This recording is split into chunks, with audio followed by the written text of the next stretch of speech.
Olá, queria iniciar dando as boas-vindas ao nosso webinário no marco desse Dia Mundial do Refugiado de 2025. É o nosso evento da Cátedra Sérgio Vieira de Mello da Universidade Católica de Santos, que esse ano tem o tema A Proteção às Pessoas Deslocadas Ambientais e a COP30.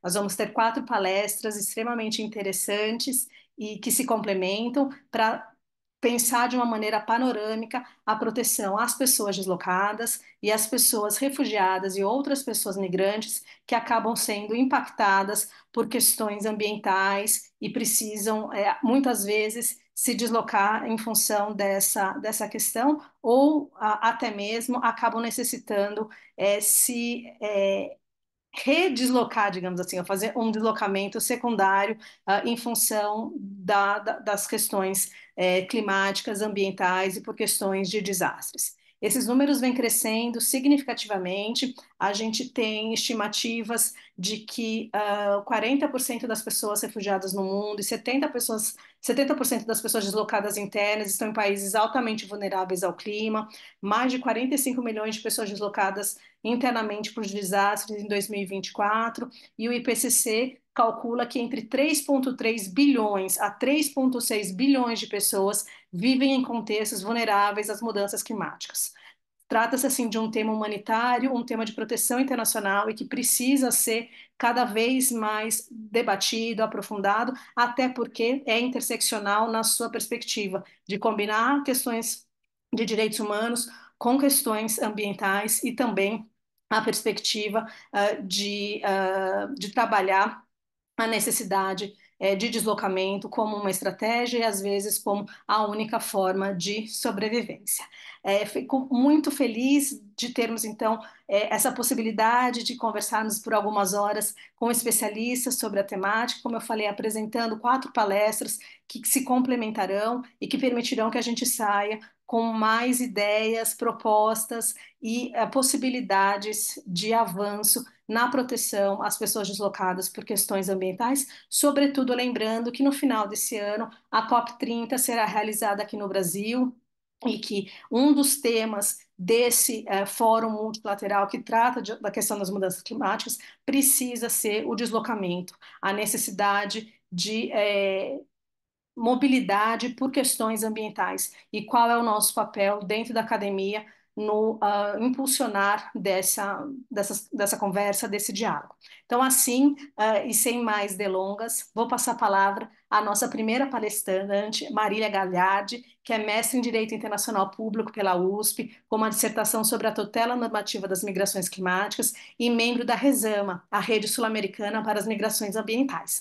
Além disso, a Marília é membro do grupo de trabalho de uma declaração da Academia para a COP30, que tem o nome completo de Declaração sobre Proteção Integral a Pessoas Deslocadas Ambientais e a Pessoas Refugiadas e outras pessoas migrantes impactadas por questões ambientais e climáticas, e que vai ser também o objeto da nossa quarta palestrante de hoje. Marília, é um prazer te ter aqui com a gente e a palavra é toda sua. Ai, muito obrigada, professora Liliana. Queria, na verdade, agradecer demais o convite. Eu fiquei muito feliz com o convite, mas eu também fiquei muito preocupada, porque é um grupo incrível de palestrantes, então eu falei, meu Deus, que responsabilidade estar aqui com elas. É, eu queria, então, falar que eu preparei uma apresentação para vocês, eu vou compartilhar agora, pensando realmente em um tema mais introdutório, porque daí eu tenho certeza que as demais palestrantes vão conseguir se aprofundar com, enfim, o seu saber, em experiências já vividas e também nas suas pesquisas. Então, o que eu tinha pensado em apresentar hoje, na verdade, ia ser os conceitos mais gerais, realmente. Comecei pensando em falar primeiro sobre questões ambientais e climáticas em si, para a gente saber, tá todo mundo meio que na mesma página sobre o que a gente está falando, e daí a gente realmente adentrar o espaço de mobilidade, deslocamentos, e outros tantos tipos de migração que a gente vai. Eu vou chegar lá, isso aqui foi só um spoiler. Bom, e como a gente, né, como eu tinha pensado em trazer para a gente realmente esse aspecto das mudanças climáticas em si, eu acho que é muito importante a gente falar, quando a gente fala de mudança climática, o nosso imaginário às vezes vai para alguns lugares estranhos. Então, eu decidi que ia ser interessante a gente falar tanto de como elas afetam eventos de desenvolvimento lento e súbito. O que isso significa? Que a mudança climática, ela afeta o meio ambiente de uma forma que é, às vezes, muito perceptível, mas às vezes é um pouco mais silenciosa, porque ela se desdobra ao longo de muito tempo. Então, existem os eventos de desenvolvimento lento, que evoluem gradualmente, e existem aqueles que são realmente eventos muito perceptíveis, às vezes é um único evento, e que pode ocorrer em questão de dias ou às vezes até de horas. Eu estou falando de desenvolvimento lento, desenvolvimento súbito, talvez na literatura vocês já tenham visto de início. E eu também falei muito de início, até que eu fui corrigida de uma maneira muito gentil, porque falaram que não existe início quando a gente está falando desse tipo de questão, é um desenvolvimento mesmo. Então é só uma curiosidade que mudou muito o meu jeito de lidar com a temática. E daí, quais são os exemplos, né? Quando a gente está falando de desenvolvimento lento, a gente pode pensar na elevação do nível do mar, no aumento da temperatura, na acidificação dos oceanos. São eventos que a gente sabe que estão ocorrendo, mas às vezes não é tão perceptível a olho nu. Então, a gente sabe que por causa das mudanças climáticas está tendo recuo glacial e impactos relacionados a isso. A gente sabe que está tendo a salinização, muitas vezes de muitas fontes de água potável, a gente está tendo a degradação de terras e de florestas. A gente sabe que a biodiversidade está sendo impactada, porque se a gente está sendo impactado, claro, que os animais, a fauna, a flora estão sendo impactados também. A gente tem animais que estão em mais risco, às vezes, de extinção, espécies de plantas também, a desertificação também, mas é isso, é progressivo, né? Não é algo que eu consigo ver. É algo, assim, se eu não estiver comparando dados. Agora, a gente tem os de desenvolvimento súbito, que muitas vezes são mais fáceis da gente identificar por causa, da intensidade em que eles ocorrem. Então, ciclones, ondas de calor, chuvas intensas e repentinas, que a gente vai adentrar bastante, tenho certeza das outras convidadas, questões de furacões, tempestades, tornados. A gente tem, então, esses eventos que eles são, muito perceptíveis e eles causam geralmente um impacto muito perceptível. E daí a gente consegue, então, também atribuir às questões climáticas. Quais são as consequências disso? Enfim, tem muitas, a gente vai também falar um pouco mais sobre elas, mas uma consequência que é muito importante falar é a questão dos desastres, né? Então, às vezes, quando a gente tem alguns eventos dessa magnitude, maiores ou menores, né, súbitas ou lentas, a gente vai ter também a questão da interrupção do funcionamento de uma comunidade ou sociedade. Seja porque teve uma enchente, seja porque a gente teve uma erosão, às vezes o funcionamento deixa de ser possível por causa de eventos perigosos que interagem com a condição que essa sociedade já se desenvolvia. Então, um local que tem casas que estejam, por exemplo, perto de um barranco, se tem uma tempestade muito grande, pode ter um desmoronamento, pode destruir essas casas, a gente pode falar então aí de desastre. Porque os desastres, eles geram perdas e impactos, né, materiais, econômicos e humanos, então às vezes a gente tem perda de vidas também, e isso é caracterizado quando tem a superação da capacidade de resposta de adaptação a um fenômeno, né? Então, se a casa for resiliente, ela não vai cair, basicamente, mas se ela não for, talvez ela seja afetada. Então, quanto maior a vulnerabilidade, né, quanto menos adaptado esse espaço esteja, maior vai ser o impacto sentido por essa situação. E daí vocês podem muitas vezes já ter ouvido também a questão de desastre natural. Então, isso foi um desastre natural, choveu muito, teve um desastre natural. E daí a gente vai tomar muito cuidado, porque a gente não vai falar de desastre natural. É, existe sim um fenômeno relacionado ao meio ambiente, né? Existe um fenômeno atrelado, então, a esse fenômeno, que pode ser a chuva, pode ser um terremoto, mas a gente vai ter um outro fenômeno também, que é a capacidade do ambiente de responder ao que está acontecendo. Eita, eu acho que eu mudei o slide antes. Ok, voltei. Então, os desastres eles não ocorrem só em função das características da ameaça, né? Então, não é só se está chovendo, se está tendo alguma questão, mas também a vulnerabilidade da exposição da área da população atingida. se você tem um ambiente que tem as ferramentas para lidar com esses fenômenos, geralmente o impacto vai ser menor.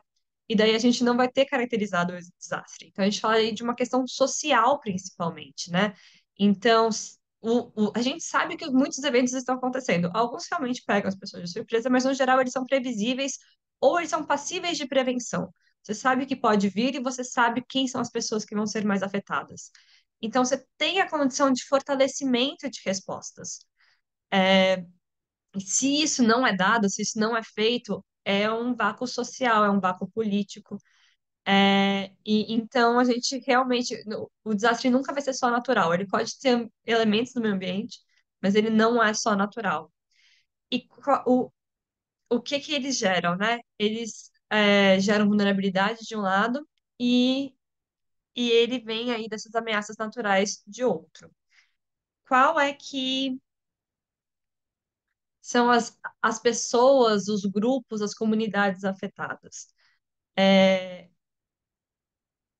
Vamos entrar muito nisso, mas já já. Mas daí, só para dar uma pequena introdução, assim, tem muitos fatores que se conectam quando a gente está falando sobre afetação por questões ambientais e climáticas.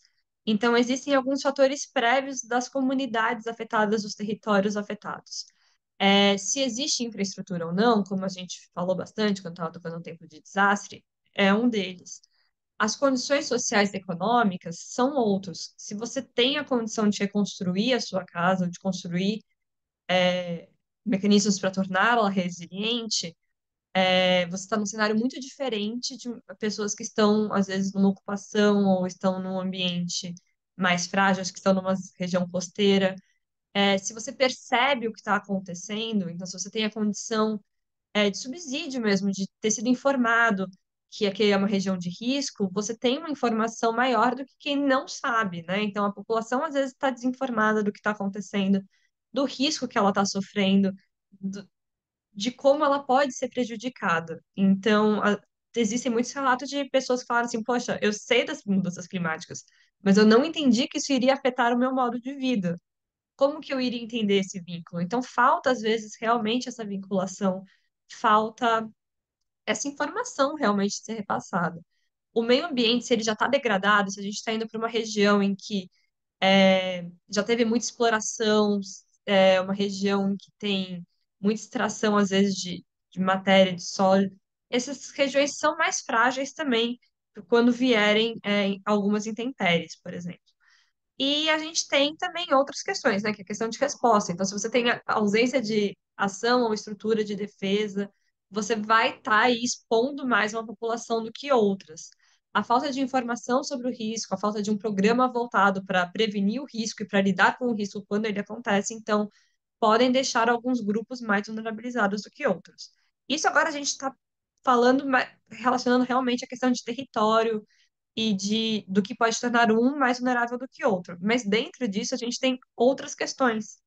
Porque dentro, às vezes, de uma mesma comunidade, às vezes mesmo dentro de um mesmo território, a gente tem marginalizações internas, né?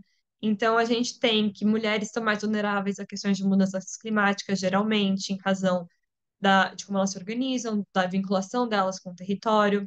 A gente tem questões raciais, né? Então, quem são as pessoas que estão nos locais que não têm infraestrutura numa cidade? A gente tem, e eu estou falando no Brasil, mas também no mundo, né? A gente tem aí uma questão de justiça social que tem que ser considerada, porque a gente tem um histórico de marginalizar pessoas, de determinadas culturas, de determinados credos, é, de determinados grupos, e a gente tem uma questão de racismo estrutural que realmente revela onde que as pessoas estão morando e quem vai morar realmente num local mais precário.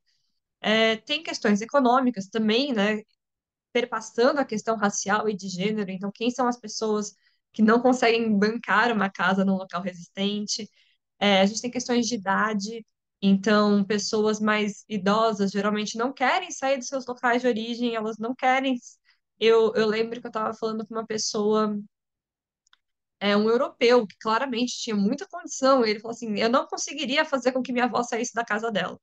Então, assim, não estou nem falando de questão cultural, nem de vínculo, ela não iria sair porque ela não consegue imaginar uma vida em outro lugar. né? Então, a gente tem esse fator também relacionado, a gente tem a questão de crença vinculada com o meio ambiente. Então, quando a gente fala de populações quilombolas, de populações ribeirinhas, da comunidade indígena, várias comunidades diferentes, a gente tem que a prática cultural, que a existência, que a identidade cultural dessas pessoas está ligada à forma como elas se relacionam com o seu entorno. O entorno não é só um meio ambiente para a gente se aproveitar, como muitas vezes é para quem mora no centro de uma cidade ou quem não tem uma vinculação cultural. Para eles é parte do dia a dia, da vida, da família. Então, não é algo que é fácil de você se desconectar. E principalmente a gente tem sobreposições, né? Porque eu tô falando assim, tem a questão racial e a gente tem a questão de gênero, mas a gente tem a questão racial e gênero para algumas pessoas. A gente tem a questão de racial, econômica e gênero e pertencimento a uma comunidade. Então são várias questões que vão se sobrepondo, vão se complementando, deixando algumas pessoas realmente muito mais vulneráveis, porque são pessoas que não querem sair, enfim, das suas casas ou que querem sair, mas não têm condições de sair, ou são pessoas que não têm como ter uma casa que seja mais adaptável para lidar com essas intempéries. Aqui eu tô falando de casa, mas assim, território é muito importante pontuar, são pessoas que não querem sair dos seus territórios, porque é como elas vivem. Então a gente tem uma série de questões para considerar quem realmente está sofrendo esses impactos e o porquê, né? Por que que elas estão marginalizadas, por que que elas não têm as questões adaptativas que permitiriam com que elas ficassem lá desde um primeiro momento. Então, quais são as afetações? A gente tem claro que a questão climática, ela vai afetar, falei muito aqui, né, de residência, pessoas que querem ficar, pessoas que não querem ficar, mas a gente tem que as questões climáticas, né, o aumento de temperatura, vai afetar a questão de saúde, vai afetar o acesso à água, vai afetar o ambiente que as pessoas interagem, é, o exercício do trabalho, a condição de subsistência, pode é, fazer com que uma pessoa tenha que sair de prontidão de algum ambiente, pode fazer com que ela fique exposta a mais violências, ou a escassez de recursos pode gerar uma situação de conflito, e esse conflito, então, pode ser um motivador para a pessoa sair, ou pode expô-la a uma série de violações de direitos. E a gente tem, então, questões de segurança, ruptura de laços familiares, então, quando alguém tem que sair, outra pessoa tem que ficar, a cultura e os modos de vida, as questões de moradia, são vários aspectos que podem ser afetados, tanto pelas questões de início súbito quanto lento, né, que foi o que a gente mencionou no comecinho da aula. E daí, eu queria pontuar só que as mobilidades decorrentes disso são várias. Se eu chegasse para vocês e falasse assim, gente, mobilidade climática é isso, ia ser muito fácil e ia invisibilizar 1 milhão de situações.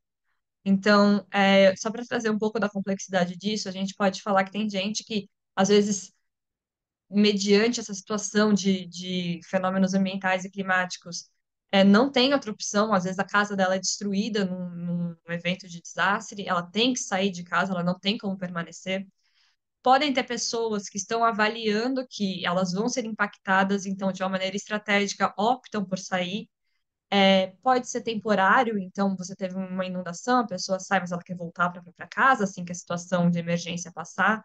Pode ser circular, né? Então pode ser algo que você já sabe que ali vai inundar, você vai então plantar em outro lugar e daí você volta.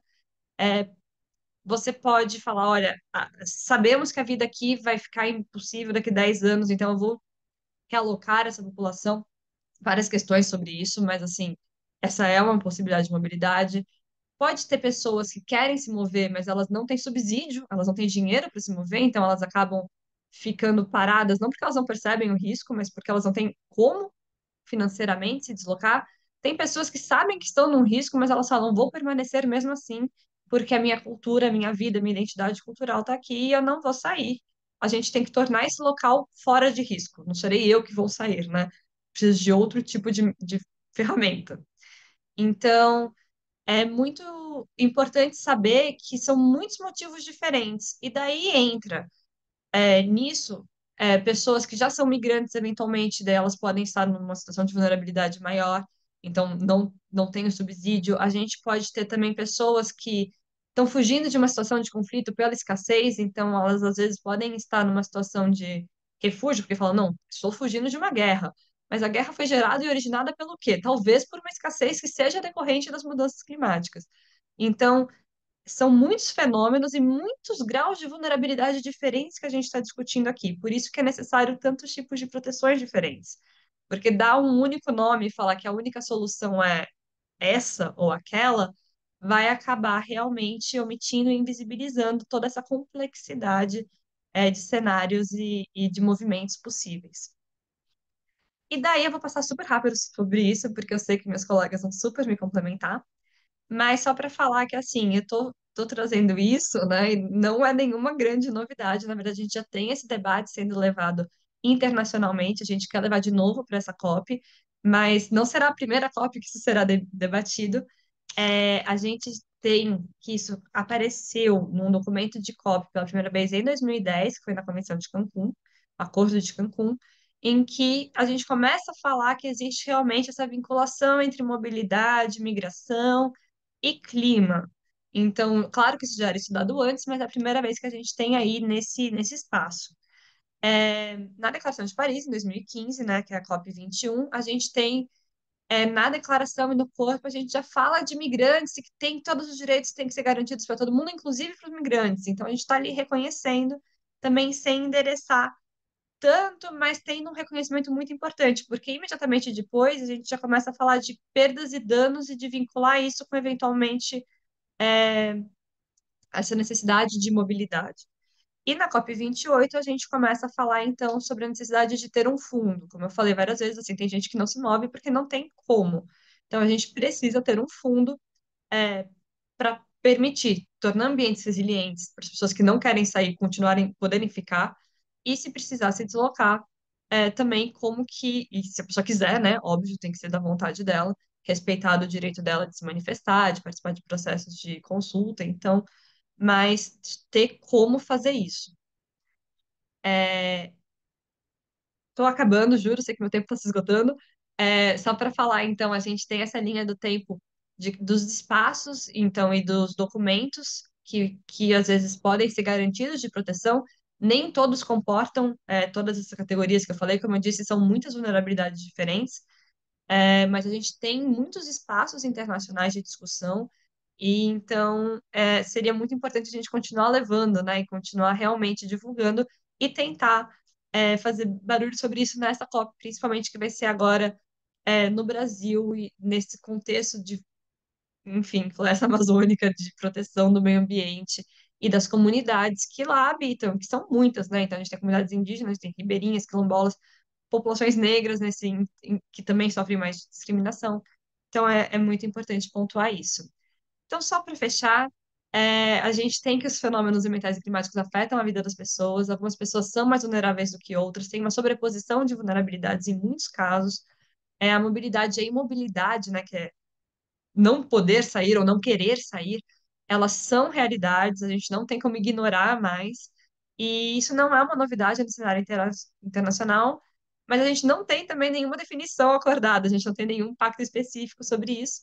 E a gente, muitas vezes, não tem uma estrutura já formada para como lidar com essas várias situações. Então, a gente não tem a gente falou sobre ter um financiamento, ter um fundo, mas assim, ele ainda está aí, né, no desejo coletivo de que ele seja efetivado. Então, a gente tem esse é o cenário atual que, com certeza, as minhas colegas vão continuar debatendo. Muito obrigada. Eu tentei introduzir de maneira rápida uma questão muito complexa, e agora eu quero continuar aprendendo com vocês, então, pelas próximas apresentações. Muito obrigada a todos, muito obrigada pelo convite de novo, professora Lili.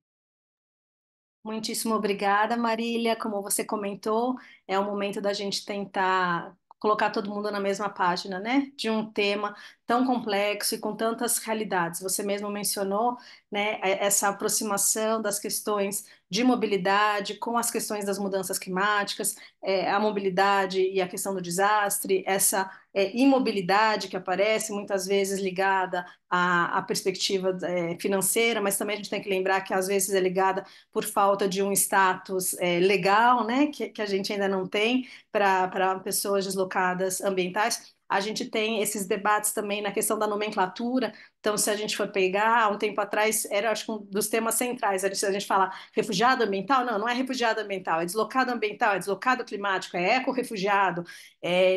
Tinha uns nomes assim até horrorosos que a gente fala, gente, não é possível que vai usar essa expressão que assim não funciona, né, para a gente tentar ser o mais amplo possível. E você também comentou essa questão da temporalidade. Em alguns casos, a mudança pode ser permanente e precisa se pensar um regime de proteção específico para cada um. Então, o desafio é bastante significativo. E acho que aqui no contexto do Brasil é importante destacar que durante muito tempo a gente tinha esse debate, a gente sabia que de vez em quando acontecia algum desastre por aqui, mas o tema era sempre bem limitado a uma questão específica. A gente começa a avançar um pouco mais na percepção de que existe uma mobilidade ligada a desastres e às mudanças climáticas com a chegada das pessoas do Haiti, depois do terremoto, e como se vai criar um status aqui nesse sentido. Mas eu acho que o que aconteceu no Rio Grande do Sul ano passado é o grande propulsor, né? É o grande gatilho de um debate mais amplo no Brasil para pensar a proteção, inclusive de brasileiros e brasileiras e pessoas migrantes que estão sob a proteção do Estado brasileiro, que aqui residem e que precisam de proteção porque podem ser impactadas, afetadas pela questão das mudanças climáticas e do deslocamento. Então, nesse sentido, e para reforçar ainda mais essa perspectiva da necessidade de uma proteção a partir de um caso concreto, que foi o caso do Rio Grande do Sul, é um prazer receber a Patrícia Graziotin, que é doutora em Direito e mestre em Direito e Relações Internacionais pela Universidade Federal de Santa Catarina, professora e coordenadora adjunta do mestrado em Direito da Universidade de Passo Fundo, onde coordena a Cátedra Sérgio Vieira de Mello, que é uma parceria institucional entre universidades e o Alto Comissariado das Nações Unidas para Refugiados, o Acnur.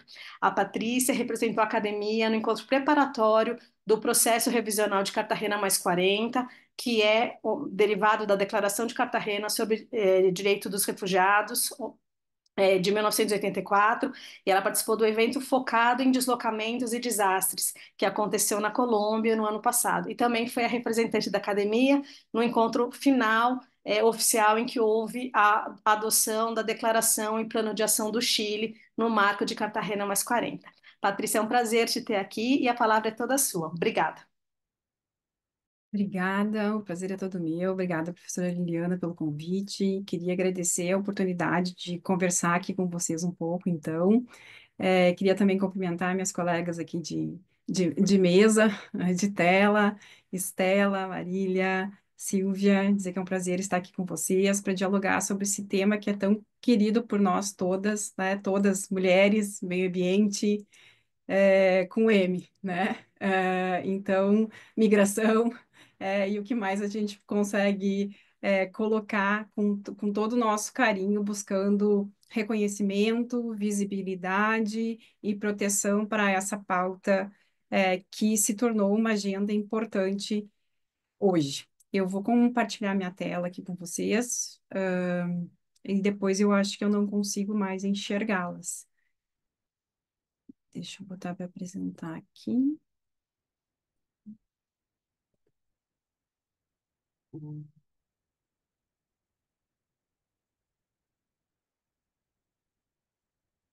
Estão vendo em tela cheia?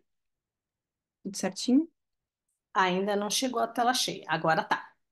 Agora tá. Tá vendo? Sim. Bom, então, nessa proposta que nos foi apresentada, onde cada uma fala sobre um contexto, eu trouxe aqui para a gente refletir um caminho, então, da proteção em razão dos deslocados por desastre e pelos efeitos adversos das mudanças climáticas em dois contextos. Então, no contexto global e no contexto regional, para entender como nós chegamos até aqui. Antes disso, eu quero fazer um agradecimento especial aqui, como a professora Liliana já mencionou, essa possibilidade de representar a academia nos dois eventos do processo de Cartagena mais 40, foi com indicação da GAME e com o apoio do Acnur. Então, sem esse essa indicação e esse apoio, eu não teria chegado até esse espaço tão importante e nesse avanço do reconhecimento dessa agenda. Já vou explicar por que o avanço, então. Como que a gente chega em 2024, né? Acho que 2024 é um marco importante para a temática, para a pauta, para avanços, em razão da proteção aos deslocados. E se a gente olhar essa linha do tempo, a gente vai ver que nós temos diversas formas, né, ou diversos documentos, e como que as duas pautas se conectam de uma forma muito rápida, né? Eu só queria trazer a reflexão como que nós conseguimos conectar a migração com o meio ambiente e como que isso não era possível em 51, quando a gente pensou quando se veio a de Genebra sobre o Estatuto dos Refugiados, porque a gente começa a falar de clima, a gente começa a falar de meio ambiente praticamente a partir da Declaração de Estocolmo de 72. E nesse sentido, então, a gente tem uma primeira definição de refugiado ambiental por um relatório da UNEP, e aí a gente chega em 92 com a declaração do Rio e a Convenção Quadro sobre Mudanças Climáticas. Então, antes disso, era difícil a gente começar a pensar nessa agenda e conectar a mobilidade humana com as questões climáticas e ambientais. Depois a gente tem os princípios do deslocamento interno, que são também aprovados. Depois a gente passa por uma definição da OIM sobre migração ambiental, um pouco mais ampla. Depois a gente tem duas propostas, na verdade, de convenção sobre reconhecimentos deslocados, capitaneada pelo professor Michel Priet da França, mas que, infelizmente, por falta de apoio político, de agenda, vai dialogar, essa temática vai dialogar diretamente com questões econômicas também, por óbvio. A gente não avança em nenhum documento internacional ou uma convenção que tenha assinatura e ratificação para o reconhecimento e proteção, né, e recepção das pessoas que se deslocam ambiental ou em razão dos efeitos adversos das mudanças climáticas. Mas essa agenda, então, ela começa a ser trabalhada. E a Marília já tocou nesse assunto também. Então, a primeira COP que a gente começa a perceber que os termos de deslocamento, migração, realocação planejada aparece na COP 16 e isso começa a aparecer no Acordo de Cancún. Então, as partes são convidadas a intensificarem as ações de adaptação e melhorar, aprimorar, compreender, coordenar e cooperar em relação à migração e o deslocamento de pessoas, bem como a realocação planejada induzidos pelas mudanças climáticas. Caminhando um pouquinho mais, quando a gente chega no Acordo de Paris, ou melhor, 2015 é um ano importante, ou seja, 10 anos atrás, é um ano importante para a gente falar sobre mobilidade e questões climáticas. Por quê? Porque nós temos três documentos importantes, cada um dentro dos seus objetivos, mas a gente tem o lançamento da Agenda 2030, onde a gente conecta esses dois ODSs, o de ação climática, em razão da mudança do clima, e o ODS 10, da redução das desigualdades, onde as duas vão se conectar em razão da mobilidade. A gente tem a encíclica Laudato Si, do Papa Francisco, que também vai trazer a questão da preocupação com o meio ambiente, das pessoas em razão dos impactos das mudanças climáticas. E no preâmbulo do Acordo de Paris, a gente tem duas indicações importantes. Primeiro, que o clima se torna uma preocupação comum da humanidade. Logo, se tornando uma preocupação comum da humanidade, nós temos aí princípios importantes que dialogam com a preocupação comum da humanidade, que é o princípio da solidariedade, da cooperação, principalmente em razão dos estados para esta agenda. Então, o clima conectado com a agenda, e o princípio da justiça climática. Então, a partir daqui também a gente começa a trazer a conexão do clima com a questão da agenda de deslocamento.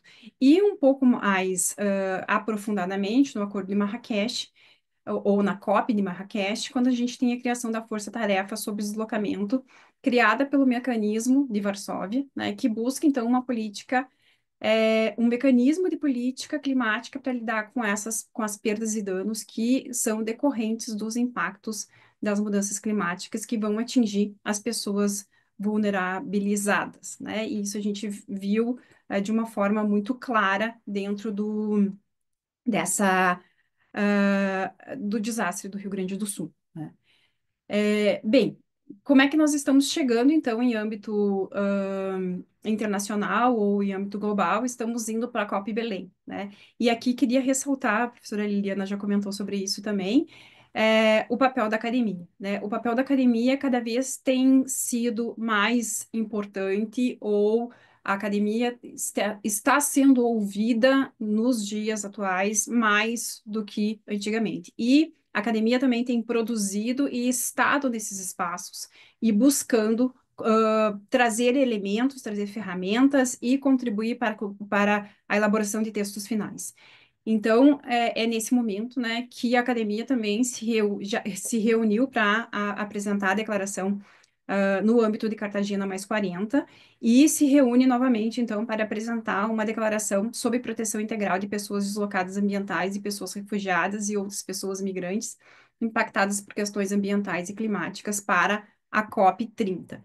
E, da mesma forma como aconteceu em Cartagena mais 40, nós esperamos que essa declaração seja recepcionada também na COP, e considerada, né, com todos os seus considerandos e recomendações feitas por especialistas na temática. E é uma declaração que está sendo confeccionada por especialistas brasileiras, né? Então, e brasileiros e brasileiras. Então, isso também tem uma questão importante. Bom, passando do cenário global para o cenário regional, nós temos uma questão importante aqui, que é como nós avançamos dentro da agenda da migração e ou da mobilidade humana em razão dos desastres ou das mudanças climáticas, dos efeitos adversos das mudanças climáticas. E aqui nessa linha do tempo, a gente também consegue perceber como que essa agenda ela vai se conectando dentro dos direitos humanos, né?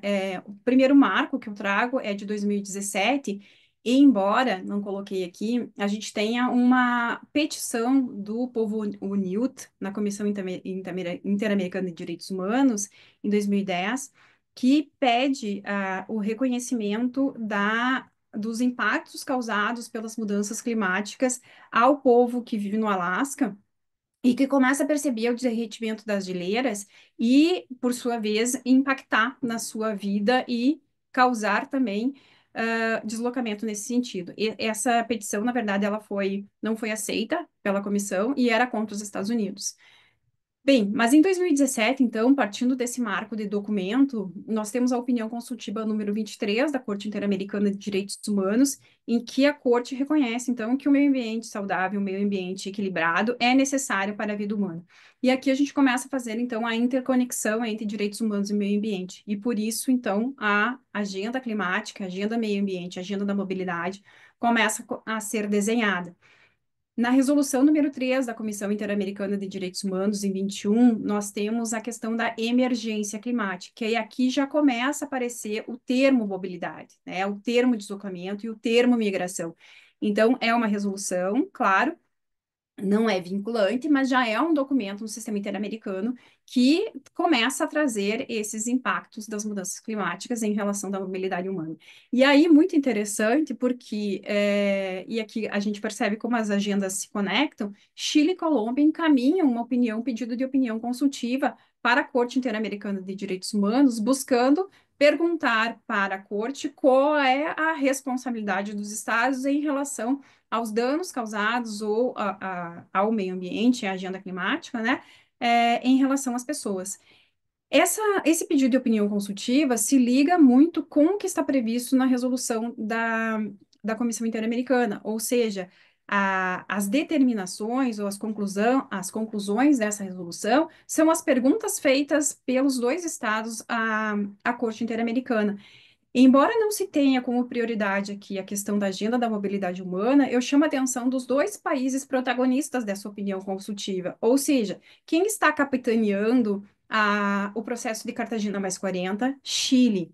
Quem tem a primeira decisão sobre reconhecimento de deslocados climáticos em razão de inundações dentro do seu estado por uma corte constitucional, Colômbia. Onde acontece a reunião sobre desastres, a terceira reunião sobre desastres no âmbito de Cartagena mais 40, Colômbia, né? Então, a ligação aqui desses países também sendo protagonistas nessa agenda. E antes que a corte, então, resolvesse essa opinião consultiva, a comissão sai na frente em 30, praticamente em 30 ou 31 de dezembro, agora não me lembro exatamente o dia, de 2024, a Comissão Interamericana de Direitos Humanos publica a resolução sobre mobilidade e desastres em relação desastres e mudanças climáticas, né? Ou seja, as responsabilidades dos estados americanos em relação à mobilidade, e aqui sim é o primeiro documento interamericano, então, linkando a mobilidade humana e os desastres e as mudanças climáticas. 2024, também ano de Cartagena mais 40, ou seja, a Comissão Interamericana participou de todo o processo de Cartagena mais 40 também, com fala, e traz, né, os resultados, o impacto da mobilidade humana para dentro da sua resolução. É, puxando aqui um pouquinho de como a gente chega em Cartagena mais 40 aqui no reconhecimento das pessoas deslocadas em razão de desastres, eu queria chamar atenção porque a Cartagena, a Declaração de Cartagena, ela passa a ser acompanhada por planos de ação de 10 em 10 anos. E aqui a professora Liliana já comentou que nós tivemos o primeiro impacto, então, dentro da América com o terremoto do Haiti, que acontece exatamente entre o plano de ação de 2004 e 2014, porque o terremoto acontece em 2010. Nós já teríamos aqui uma possibilidade, né, uma oportunidade, vamos dizer assim, para reconhecer essa mobilidade humana em âmbito internacional, dentro da América, no plano do Brasil, quando foi ressaltado em 2014. Infelizmente, em 2014, o que nós temos é apenas uma recomendação, né, um parágrafo dizendo que os desafios apresentados pela mudança climática e pelos desastres naturais, bem como o deslocamento das pessoas através das fronteiras, possam gerar na decisão, então traz uma atenção. Vejam, 2014, né, depois do terremoto do Haiti, nós já tínhamos uma mobilidade gigante de pessoas que saíram do Haiti em razão de um evento de desastre, prestar mais atenção nesse tema, né? E aqui chamo o Acnur, né, Silvia, para que preste atenção junto na temática da mobilidade em razão dos desastres. E a gente chega, então, em Cartagena mais 40, em 2024, então, com o plano de ação do Chile e com a declaração, plano de ação e a declaração do Chile, prevendo, então, a possibilidade, né, o reconhecimento dos deslocados em razão dos desastres. Então, e esse deslocamento forçado, né, ou seja, não se fala em deslocamento voluntário, se fala em deslocamento forçado. Nós tivemos 3 rodadas em Cartagena, então a terceira rodada, que foi a de Bogotá, é a que traz o debate, né, a discussão do contexto de desastres, e a declaração sai, o plano, desculpa, sai com 3 enfoques, né? A proteção em âmbito internacional, ou seja, o deslocamento entre os estados, a proteção em âmbito interno, né, dentro dos países, e processos regionais que abordem esse contexto com articulação, né? Ou seja, os estados se comprometendo. Em que momento nós estamos agora, então? Né? Entramos, a academia também debatendo, né, nesse mecanismo de acompanhamento da implementação do plano. Então, pode-se pensar o seguinte: está feito um plano para 10 anos e nada, em 10 anos nada vai acontecer, né? Ou quem é responsável por implementar essas ações. Então, se decidiu também que haverá um acompanhamento do plano do Chile e que se estabelecerão metas de 2 em 2 anos. E acabaram de ser encaminhadas, inclusive, a academia participou desse processo, as prioridades para 2025 e 2026 em relação também à agenda, né, desse terceiro segmento, que é o terceiro segmento de mudanças climáticas. Bem, não posso deixar de agradecer, mas também de registrar todo o impacto sofrido pelo Rio Grande do Sul. Sei que vai ter uma abordagem mais específica sobre esse tema. E demonstrar né, que o que aconteceu não só no Rio Grande do Sul, mas o que aconteceu em Petrópolis, em Minas Gerais, com outros deslizamentos, demonstram a falta, mas especialmente no Rio Grande do Sul, pela quantidade de pessoas impactadas, demonstram o despreparo do Estado do Rio Grande do Sul, Estado de uma forma geral, né, do poder público, municipal, estadual e nacional, em trabalhar com a questão do desastre. Demonstra uma omissão, uma vez que existiam relatórios que já haviam, que traziam diagnóstico sobre o que aconteceria, existiam previsões que o desastre aconteceria novamente, né? Isso tanto na região do Taquari, especialmente na região do Taquari, onde já tinha havido uma inundação em 2023 e no início de 2024, antes de maio. E também demonstra, lembrar, né, que nós estamos há um ano pós-tragédia e pouca coisa foi feita.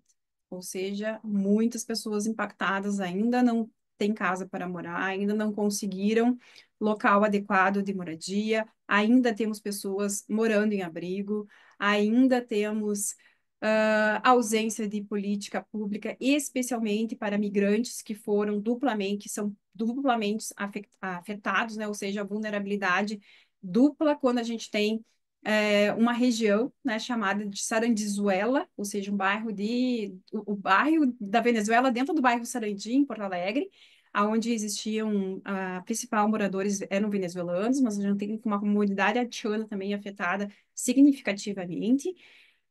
E o Acnur tomou muito pé, né, dessa agenda junto com dentro do estado do Rio Grande do Sul. Acho que foi fundamental também para a gestão dessa crise, né, para a gestão do risco, de todo esse impacto. E dizer que nós estamos, né, conseguimos avançar, sim, em razão conseguimos avançar de forma documental em razão da agenda das mudanças climáticas. Agora, o que a gente tem que partir é para a implementação e para a responsabilização. Fico à disposição, então, obrigada. Acho que esgotei o meu tempo na hora, né?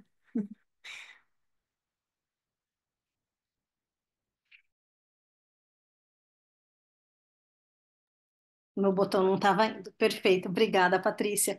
Queria agradecer imensamente e apontar, né, algumas questões que eu acho que reforçam o que a Marília colocou, mas também fazem gancho com o que vem a seguir. Então, de novo, essa questão do gatilho externo, né? A gente sempre, na academia, tenta categorizar as coisas para tentar fazer sentido e para deixar as coisas mais didáticas, e aí, do ponto de vista das migrações, há muito tempo a gente fala em migrações voluntárias e migrações forçadas. E as migrações forçadas sendo esse gatilho externo, né? Tendo algo que impulsiona, não pela vontade interna da pessoa, mas porque faz com que a pessoa seja impelida efetivamente a mudar. Então, mais recentemente, se tem falado em migração e deslocamento, né? Para deixar claro essa questão da falta ou da minimização, digamos assim, da autonomia. Essa questão da temporalidade, de ser permanente ou ser temporário, e também essa questão das fronteiras, né, que impactam tanto a própria questão da proteção em termos de se as pessoas estão dentro de um território ou se cruzam fronteiras internacionais. E acho que a Patrícia também conseguiu, de uma maneira muito clara, muito didática, apontar para a gente essa construção internacional da proteção. E acho que ela já deu pistas sobre isso, mas eu queria reforçar o papel extremamente relevante do Acnur nesse processo, do Alto Comissariado das Nações Unidas para Refugiados. O Acnur, esse ano faz 75 anos, é um dos principais atores humanitários e de humanitarismo no mundo, no sentido de aliviar o sofrimento. Ele teve seu mandato modificado, acho que mais que qualquer outro órgão da ONU, porque começa se pensando em refugiados e logo na sequência apátridas, aí passa para a questão de deslocados internos, principalmente na questão da operacionalização, porque não tem aquela brincadeira que quem não faz ensina, o Acnur sabe fazer e vai lá e faz, então ele vai lá ajudar, até quando não é especificamente o tema das pessoas refugiadas, e mais recentemente essa participação e esse avanço nessa temática da proteção, da mobilidade, no contexto, né, do deslocamento climático, seja do ponto de vista internacional, seja do ponto de vista interno, porque como já foi colocado, né, em algumas das falas, em algumas vezes as pessoas que são impactadas são migrantes e são refugiadas, que foi o caso no Rio Grande do Sul. Além do impacto aos gaúchos e a toda a população ali do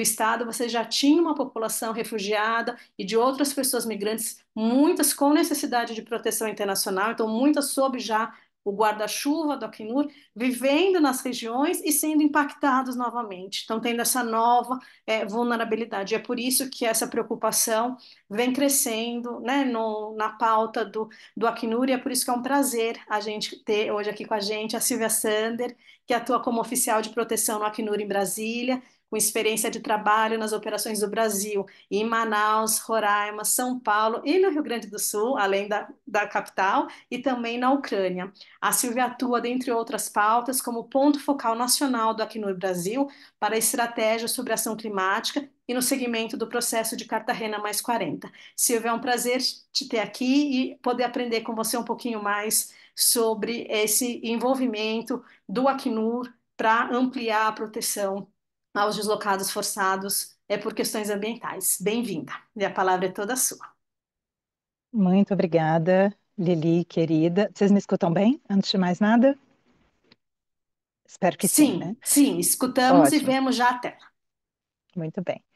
Bom, começar agradecendo a Lili, né, histórica parceira da Cátedra Sérgio Vieira de Mello, agora também apoiando, capitaneando o GAME. Obrigada pelo convite, Lili, por nos dar a oportunidade de compartilhar também algumas perspectivas do Acnur nesse tema. Cumprimentar também a Patrícia, com quem a gente começa. É sempre ótimo te ouvir, Patrícia. Eu sempre aprendo muito essa sistematização histórica da abordagem do tema ao longo das últimas décadas, né? Eu acho que é algo ainda pouco dito, pouco compartilhado de uma maneira tão didática. Então, é ótimo te rever aqui. Também ótimo escutar a Marília. Concordando com ela que talvez, eu espero que algumas dos dados mais recentes que o Acnur vem enfatizado, talvez ajudem a ilustrar algumas das situações que a Marília muito bem relatou, e ansiosa por ouvir a Estela daqui a pouco. Bom, a Lili, então, me pediu que trouxesse, em linhas gerais, a perspectiva do Acnur atual sobre essa interface entre crise climática na sua dimensão nos seus impactos nas dinâmicas de mobilidade humana, notadamente nas questões que tocam no deslocamento forçado de pessoas. E eu vou comentar também, tentando não me repetir, alguns elementos que estão em discussão ou algumas ênfases no marco de processos globais ou regionais, como que a Patrícia brilhantemente explorou aqui no marco de Cartagena mais 40. Eu vou começar, como sempre, vamos ver se o PowerPoint vai me ajudar. Dizendo a vocês que hoje pela manhã o Acnur lançou um relatório global intitulado Tendências Globais, no âmbito do qual sempre se tenta contabilizar ou estimar o número de pessoas em deslocamento forçado ao redor do mundo.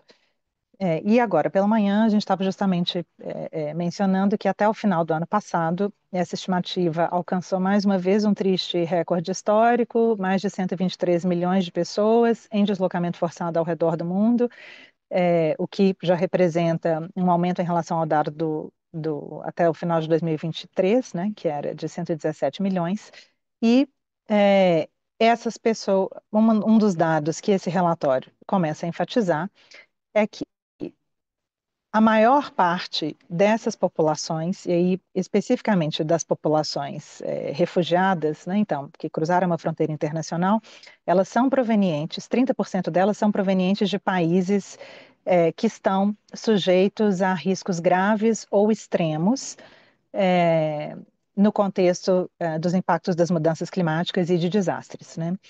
Então, isso quer dizer que, se a gente olha aqui para esse mapa, em vermelho ou em laranja, a gente tem os países, incluindo o Brasil, considerados do ponto de vista do risco climático, com nível de exposição grave ou extrema. E aqui em Tracejado são países que também enfrentam situações relacionadas a conflito, violência e outros elementos que são motores de deslocamento forçado, seja em contexto interno, seja deslocamento forçado internacional, né, como é o caso das pessoas refugiadas. Esse relatório, então, vai dizer, e ele já começa enfatizando essa multicausalidade, que acho que a Patrícia também, a Marília notaram bem, e a Lili na fala introdutória, que mais e mais a gente percebe que não só o volume de pessoas em deslocamento forçado ao redor do mundo vai aumentando, mas a complexidade dos fenômenos que se cruzam e que vão gerar esses deslocamentos também vai aumentando. E cada vez mais a gente percebe que questões relacionadas aos impactos das mudanças climáticas, seja de curto, num espaço de tempo mais curto, ou impactos prolongados no tempo, ou desastres relacionados a questões climáticas, mais e mais vão se interseccionando com conflitos, violências e perseguições.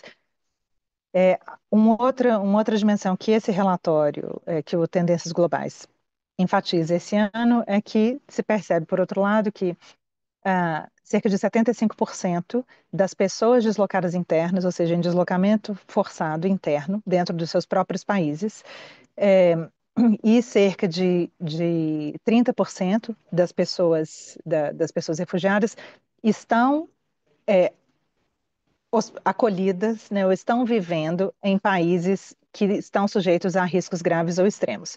Então, significa dizer que as pessoas estão se deslocando de maneira forçada, principalmente a partir de lugares que são mais gravemente impactados pelos efeitos das mudanças climáticas, e, por outro lado, boa parte dessas populações, sobretudo pensando naquelas que cruzam uma fronteira internacional, estão acolhidas em países que também enfrentam esses mesmos desafios. E aí a gente começa a enfatizar essa dimensão, né, sobre de que maneira a crise climática intersecciona ou impacta as dinâmicas de mobilidade humana.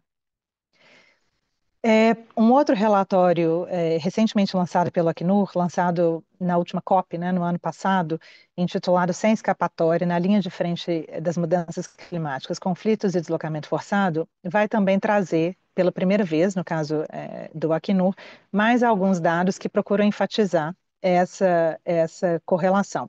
Então, o que a gente vai perceber ali no relatório Sem Escapatória é que 3 em cada 4 pessoas deslocadas à força ao redor do mundo, como eu já disse, estão em países com exposição alta a extrema, a perigos relacionados ao clima, enquanto nos últimos 10 anos se percebe que cerca de 220 milhões de pessoas passaram por deslocamento interno por questões relacionadas ao clima, o que equivaleria a cerca de 60 mil deslocamentos por dia. E esse relatório ele vai trazer também para enfatizar só mais duas questões: o desequilíbrio no financiamento global, financiamento climático, né, focado em temas de adaptação. E o relatório vai dizer que países que são mais frágeis ou mais vulneráveis às mudanças do clima recebem cerca de 2,1 dólares per capita em financiamento anual para temas de adaptação, para ampliar, né, a sua resiliência, para melhor responderem às questões das mudanças climáticas, enquanto países mais desenvolvidos e com um nível maior de responsabilidade em relação às mudanças climáticas, emissões de carbono, recebem cerca de 161 dólares per capita por ano em temas de adaptação. Ou seja, os países e as regiões que mais precisam de financiamento climático para adaptação são justamente aqueles que recebem menos, né? E uma outra questão, olhando para as políticas públicas e para as políticas de resposta dos países, esse relatório vai lembrar que, se a gente olha para os NAPs ou para os Planos Nacionais de Adaptação, de 60 Planos Nacionais de Adaptação, apenas até hoje, e a gente espera que agora, com a atualização do Plano Nacional de Adaptação do Brasil, isso mude, 24 dos 60 Planos Nacionais de Adaptação mencionam o tema do deslocamento no contexto das mudanças climáticas, ou seja, menos da metade, enquanto 25 das 166 contribuições nacionalmente determinadas também fazem referência a essa interseção. Então, isso obviamente evidencia um desafio que vem sendo mais e mais levado, felizmente, agora nas COPs, dentre outros fóruns, de que é preciso ainda densificar essa discussão né, e visibilizar mais o tema dos impactos da mobilidade humana no marco desses instrumentos também de planejamento, né, e de compromissos dos países.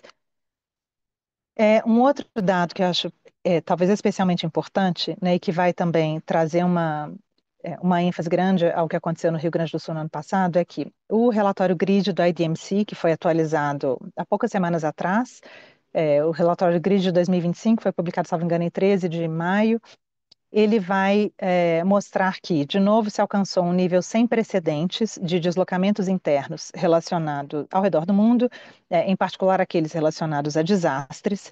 E, para a gente pegar aqui, por exemplo, o caso do Brasil, a gente vai notar que no relatório GRID de 2024, que, portanto, trazia dados até o final de 2023, se considerava que o Brasil contabilizava 700, se não me engano, 745 mil deslocamentos por desastre, enquanto até o final de 2024 essa cifra aumenta para 1.124.000 deslocamentos relacionados a desastre, né? A gente vê aqui marcado em azul. O relatório também vai trazer dados sobre deslocamentos no contexto de conflito e violência, né? No caso do Brasil, também esse dado aumenta de 2023 para 2024, de 16 mil para 19 mil no ano passado. O que o relatório vai mostrar é que, de novo, a gente chega a um nível sem precedente de deslocamentos internos, motivados, se não exclusivamente, mas principalmente por desastres, e, como eu disse, sobretudo nas regiões que estão expostas de maneira grave ou mais severa a riscos climáticos. E muito bem, no Rio Grande do Sul, o relatório GRID vai trazer uma menção bastante enfática, né? E ali alguns dos dados que a gente vai notar, que são enfatizados e que acho que foram ilustrados, né, pela fala final da Patrícia, é que a partir do final de abril, maio do ano passado, com as graves enchentes e deslizamentos de terra no Rio Grande do Sul, mais de 2 milhões de pessoas foram afetadas, em mais de 400 municípios do estado, ou seja, mais de 98%, né, do território do estado foi afetado. E pensando em deslocamentos, o relatório GRID contabiliza que mais de 775 mil pessoas tiveram que sair de casa. Então, portanto, foram deslocadas, em sua maioria temporariamente, dentro, e em sua maioria dentro das fronteiras do próprio estado do Rio Grande do Sul, mas ali a gente testemunhou e segue testemunhando um sem número de situações, que acho que a fala da Marília inicial é, é, ilustrou muito bem, né? Então, pessoas que se deslocaram e tiveram que sair de casa e conseguiram ser temporariamente acolhidas em casas de parentes ou amigos, ou pessoas que tiveram que ser acolhidas em estruturas improvisadas ou temporárias de abrigamento humanitário, que depois de alguns meses não puderam retornar para suas casas porque elas já não existiam, mas foram alocadas em habitações doadas no marco de políticas habitacionais, ou pessoas que sim decidiram sair do município de origem, por exemplo, do Vale do Taquari, e foram terminar em municípios da região da Serra Gaúcha, que sofreu com graves deslizamentos de terra, mas que pela topografia, obviamente, não foi tão impactado por enchentes. E pessoas que puderam, depois que a água baixou, voltar para suas casas, com ou sem a concordância da Defesa Civil. É importante lembrar, então, que muita gente voltou para a área de risco, mesmo com a sinalização de que não são áreas seguras. Então, tudo isso para dizer e pessoas que seguem, que chegaram a sair do estado do Rio Grande do Sul, entenderam que não podem, ou que não desejam mais viver ali. É, e aí compartilhando com vocês, né, pelo Acnur, quando a emergência aconteceu, a gente deslocou uma equipe, estabeleceu um escritório para, como ele bem disse, aproveitando a expertise do Acnur em respostas humanitárias, em emergências humanitárias, para contribuir a pedido do governo do estado, do governo federal, nessa estruturação dos abrigamentos emergenciais, mas também, no nosso caso, com uma atenção especial aos impactos graves e, em alguns casos, desproporcionais, eu diria, as mais de 40 mil pessoas refugiadas e outras pessoas consideradas como em necessidade de proteção internacional, que no nosso caso consideramos aquelas que estão aqui acolhidas legalmente no Brasil no marco das chamadas residências humanitárias ou de cunho humanitário, populações, sobretudo haitianas e venezuelanas, que estavam ali, muitas delas invisíveis ainda aos sistemas de resposta às enchentes, né?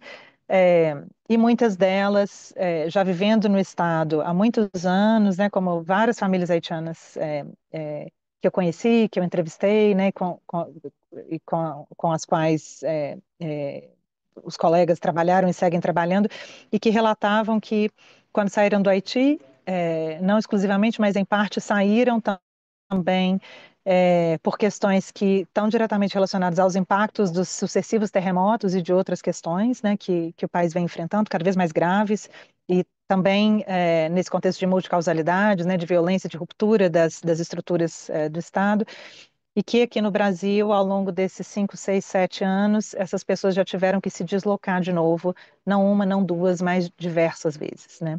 E num movimento sazonal, sobretudo, e eu me lembro muito assim dos relatos das famílias de haitianos ali no Vale do Taquari, né, e de que maneira essas pessoas vão também se adaptando. Então, muitas delas moravam em casas pequenas, com 2 andares, nas estações que comumente acontecem as enchentes, né? Uma das estratégias de adaptação é subir com os móveis para o segundo andar da casa, geladeira, cama, etc., e uma vez sabendo que a casa vai ser inundada, mas as pessoas não necessariamente saíam de casa, quando a água baixava, se restabelecia a vida. A questão é que nos últimos anos, a intensidade desses eventos climáticos, né, passou a aumentar, então, cada vez mais extremos, até chegar ao que a gente testemunhou em maio, né, numa situação de desastre em que o Estado e a sociedade local não têm a capacidade de responder sozinha aquilo que está acontecendo.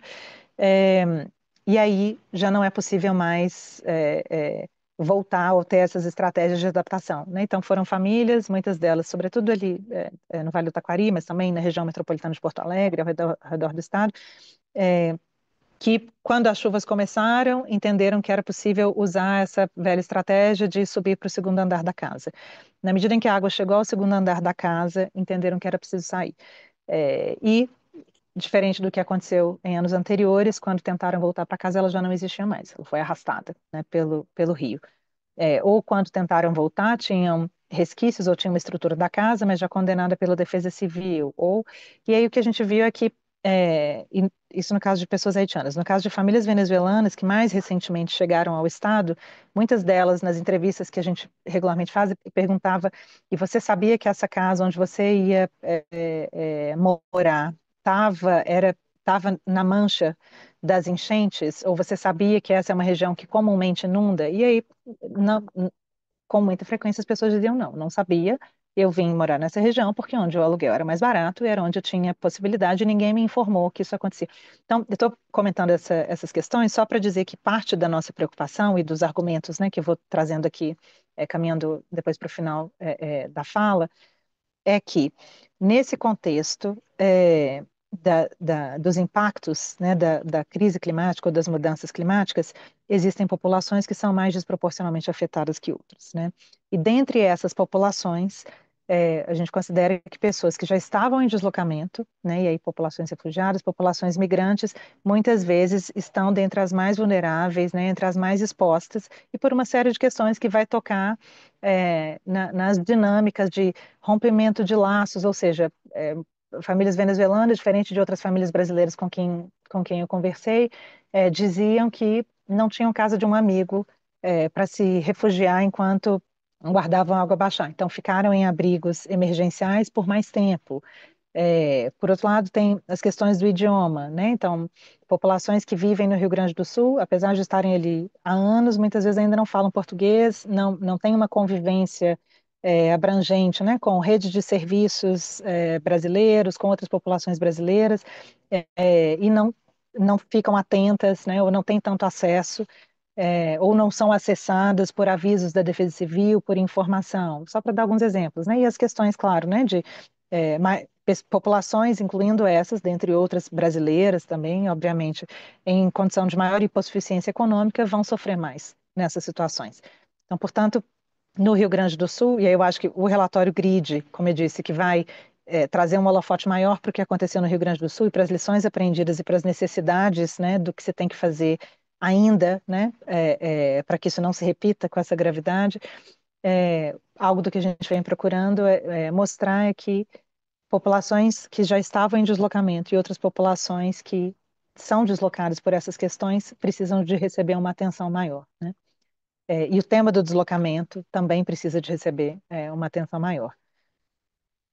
Nas Américas, acho que só para dizer, então, parte do que eu estou falando aqui claro, né, esse aumento da complexidade da escala, esse contexto de multicausalidades, né, das pessoas que se deslocam de maneira forçada e cada vez mais com essa interseção, né, dos efeitos das mudanças climáticas.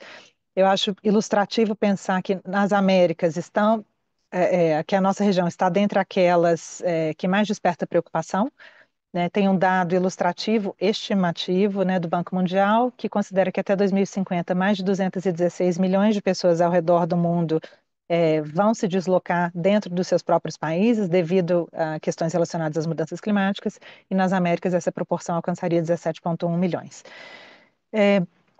Então, muito bem. Nesse contexto, quais são as recomendações e algumas das preocupações? E de que maneira elas vêm sendo trazidas, né, no marco das COPs, no marco de Cartagena Mais 40 e de outras plataformas.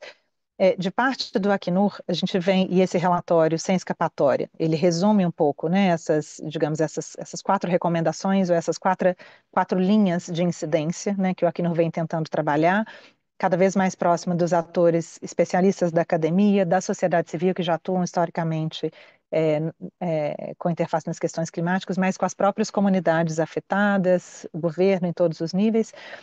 E, então, a primeira questão é garantir proteção, né? Então, garantir proteção a pessoas que se deslocam nesse contexto dos impactos das mudanças climáticas, adaptando, criando e aplicando as ferramentas legais de uma forma suficiente a diferentes perfis, como a Lili muito bem diz, né? Então, parte da discussão tem a ver com, em relação a pessoas refugiadas, entender que a Convenção de 51, ela se aplica ainda, sem nenhuma necessidade de adaptação hoje, para a proteção de pessoas que cruzaram uma fronteira internacional nesse contexto de multicausalidades, né, em que, salvo engano, acho que a Patrícia Marília mencionou, né, em que a pessoa está fugindo de um conflito que muitas vezes foi causado ou que foi agravado por secas prolongadas, por disputas por recursos naturais que já eram escassos, né? Ou pessoas que já vinham numa situação de perseguição em função do grupo social a que pertencem, né?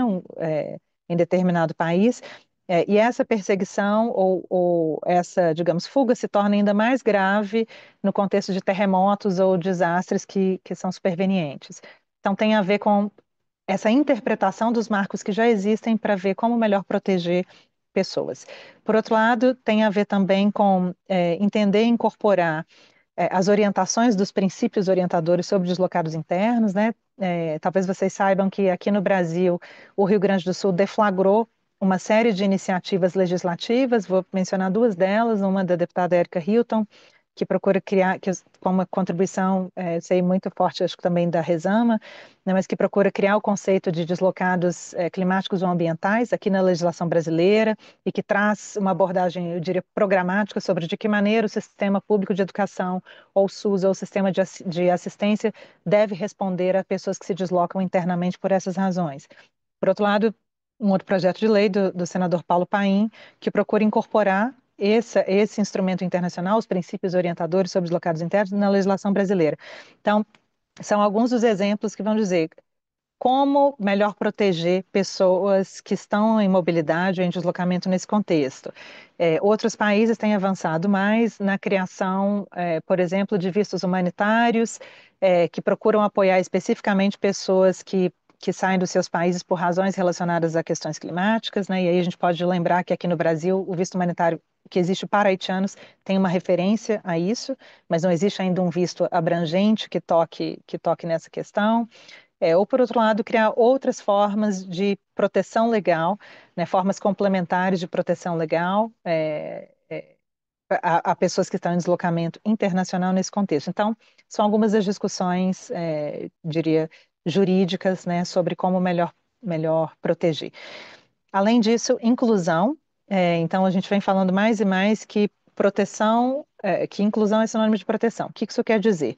Então, garantir que as próprias, sobretudo as populações afetadas, né, as populações deslocadas e as comunidades que as recebem, estejam ao centro dos debates que vão tratar de financiamento climático, que vão tratar da construção, por exemplo, de planos clima, como vem ocorrendo aqui no contexto brasileiro, discussões que surgem nas COPs e em outras plataformas.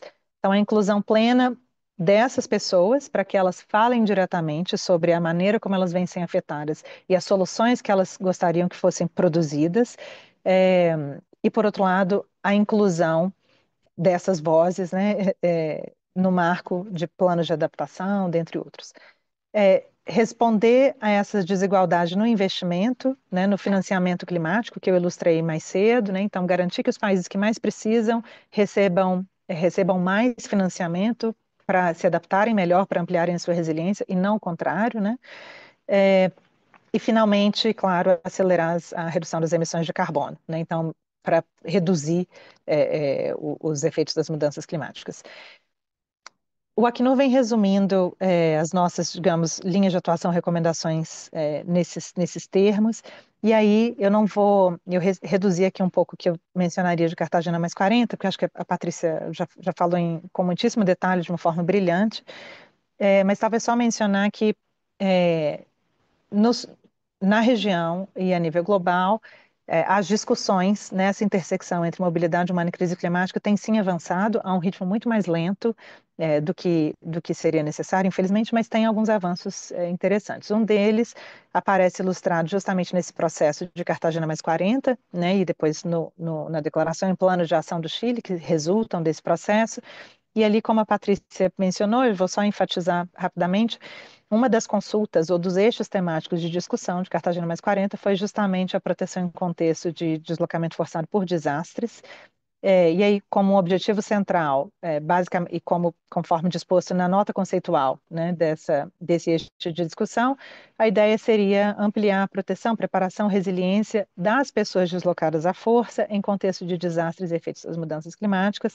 Para isso, essa consulta se amparou nos instrumentos internacionais que já tinham alguma abordagem sobre o tema da mobilidade e do deslocamento nesse contexto, instrumentos anteriores, que a Patrícia falou de uma forma mais exaustiva, que eu coloquei alguns para ilustrar. Então, Marco de Adaptação de Cancún, Marco de Sendai, Acordo de Paris, a própria Agenda 2030, as resoluções ou os avanços de discussões mais recentes, também mencionados pela Patrícia no Sistema Interamericano dos Direitos Humanos. Então, bebendo dessas fontes, né, e daquilo que já aparecia em cada uma delas, se propôs que os países irmanados, né, que os estados e outros atores, incluindo a academia, irmanados em Cartagena mais 40, pudessem fazer mais alguns compromissos. Ali, a discussão foi subdividida em 3 segmentos, vou mencionar aqui rapidamente. Um deles falava justamente dessas estratégias de prevenção, respostas adaptadas, diferenciadas e ajuda humanitária para essas questões.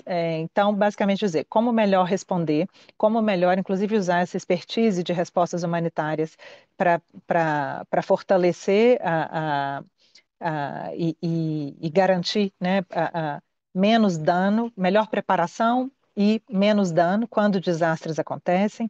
Por outro lado, Cartagena mais 40 também colocou em pauta esse tema do fortalecimento da proteção internacional, tem a ver com discussões sobre vistos humanitários, com a aplicação e em quais termos se aplica a Convenção de 51, com a criação de outras ferramentas ou alternativas complementares legais para a proteção jurídica dessas pessoas, jurídica documental dessas pessoas, né, nos países. E, finalmente, Cartagena mais 40 também propôs um diálogo que pensasse de que maneira esse tema vem aparecendo em outras plataformas regionais e globais que já existem, como Fórum Global sobre Refugiados, que também tem um eixo, né, ou compromissos especificamente dedicados a isso, mas também outros fóruns como o Mercosul, CSM, dentre vários. Dali, eu acho, eu diria que o tema ser colocado em pauta já é em si um avanço. Os compromissos, que eu não vou adentrar aqui, né, que foram consensuados até então no marco do Plano de Ação do Chile, também são certamente um avanço, né, são mais alguns passos em direção ao que se precisa construir. E agora, Cartagena mais 40 entra no momento de monitoramento da implementação desses compromissos ao longo dos próximos 10 anos nesse plano de ação do Chile. COPs, e aí caminhando para o final, que eu acho que eu já devo ter estourado bastante o tempo, né, Lili? Mas acho que, primeiro, um destaque aqui na COP28, né, no primeiro Global Stocktake sobre o Acordo de Paris, acho que tem três questões, recomendações, compromissos que nos chamaram a atenção. Não foram os primeiros, mas pegando esses mais. A Patrícia mencionou outras referências que já apareceram em COPs anteriores, mas nessa tiveram algumas nuances, talvez novas ou com uma ênfase que vai se aprofundando. Uma delas é que a gente percebe que parte das recomendações vai falar, e tem uma recomendação específica sobre apoio à inclusão de populações altamente vulneráveis, incluindo pessoas deslocadas à força. Então, aqui eu trouxe alguns trechos, né, para mencionar a vocês, a gente vai perceber que se reconhece a vulnerabilidade adicional de países em desenvolvimento e de segmentos populacionais específicos, incluindo populações deslocadas, incluindo o tema do deslocamento. Ali também aparece uma referência à necessidade de se avançar mais na inclusão de políticas e no planejamento para deslocamento e realocação planejada, quando ela for necessária, quando for inevitável não tratar de realocação planejada. Por outro lado, ali também, de novo, um chamado aos estados a uma sinergia de esforços para, dentre outras questões, tratar de temas que tocam em deslocamento, realocação planejada e migração. Além disso, o Fundo de Perdas e Danos, ele é criado para apoiar esse desenvolvimento, né, de respostas a nível nacional, e ali também a gente vai ver uma menção específica à necessidade de promover a mobilidade humana segura e digna em casos de deslocamento, realocação e imigração. E, finalmente, a gente encontra aí sim a primeira menção explícita ao termo refugiados em uma decisão da COP, né, que vai dizer que instituições e fundos multilaterais de financiamento climático são incentivados a incluir migrantes refugiados induzidos pelo clima em suas atividades financiadas. Então, de novo, lentamente a discussão vai avançando, mas vai avançando. COP30, o que se espera, né? E aí eu agreguei também, aqui pensando no contexto brasileiro, ao Plano Clima, que está sendo elaborado, capitaneado pelo Ministério do Meio Ambiente, que tem ali, né, o eixo de mitigação, o eixo de adaptação, vários, 16 planos setoriais, mas o que a gente, e aí de parte do Acnur, se a gente tivesse que resumir, o que a gente levaria de mensagem-chave, né, ou pedidos, e em que direção a gente vem trabalhando? A primeira é garantir que o tema do deslocamento humano, em razão ou interface com as mudanças climáticas, seja pautado com o máximo de densidade possível nos debates e nos documentos finais da COP30. Além disso, garantir a participação de pessoas refugiadas e outras pessoas deslocadas forçadas diretamente, né, no debate. Incluir o tema do deslocamento humano no balanço ético da COP30, que vai ser uma das inovações, ou talvez uma das marcas do Brasil, né, na presidência da COP30. Então, tem sido muito dito, né, pelo presidente, pela ministra Marina Silva, que é necessário fazer um balanço ético e de uma forma diferente a discussões que aconteceram em COPs anteriores. Então, parte do nosso pedido ao governo e aos vários atores é que esse balanço ético olhe também especificamente para o tema do deslocamento humano.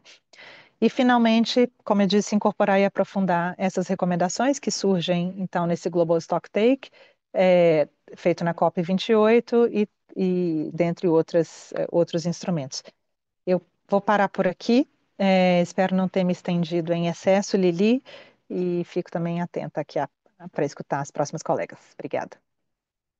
Super obrigada, Silvia. Trouxe pontos importantíssimos, tanto dessa parte histórica quanto dessas perspectivas de futuro, digamos assim. E mais do que isso, eu acho que você, com os exemplos, com essas colocações, os dados que você traz aquele lembrete que eu sempre falo quando a gente está trabalhando sobre o tema de pessoas refugiadas, né? Quando a gente falava de refugiados e não falava tanto de pessoas refugiadas, que por trás de cada número tem uma pessoa, né? Então, quando a gente às vezes fala de mudanças climáticas, às vezes o impacto parecia que é só uma coisa, tá salinizando tal lago, não sei aonde, mas é uma coisa tão distante que se você não está muito envolvida com as questões do meio ambiente, você não percebe como isso vai impactar vidas de pessoas e que precisam de proteção. Então, acho que é nesse contexto, com essa perspectiva de somar as vozes com o Acnur e com os outros agentes, outras organizações, outros atores que estão preocupados com essa perspectiva de proteção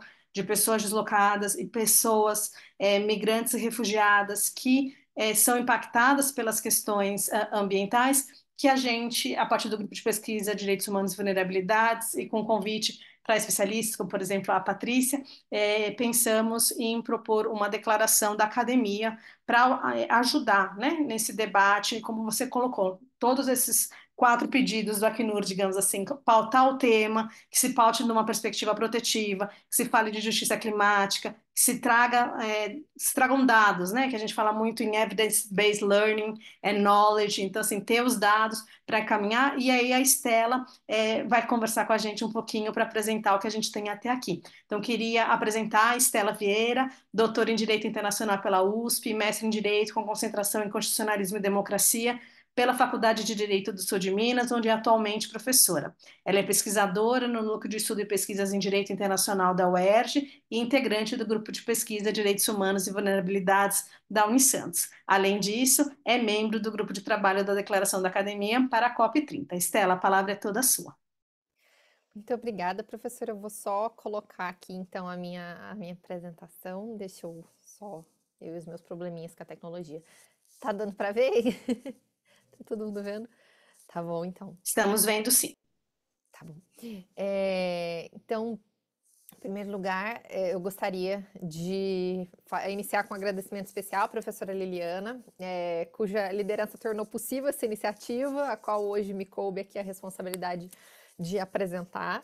É uma alegria integrar esse propósito coletivo de construção da Declaração sobre Proteção Integral a Pessoas Deslocadas Ambientais e Pessoas Refugiadas e outras pessoas migrantes impactadas por questões ambientais, a declaração da Academia no marco da COP30, e mais ainda poder compartilhá-la nesse espaço. Então, também é uma grande alegria poder dividir essa tarde de falas tão brilhantes aqui hoje com a Marília, com a professora Patrícia, com a Silvia, e principalmente a Marília e a Patrícia integraram esse processo de construção da declaração que vai ser apresentada aqui hoje.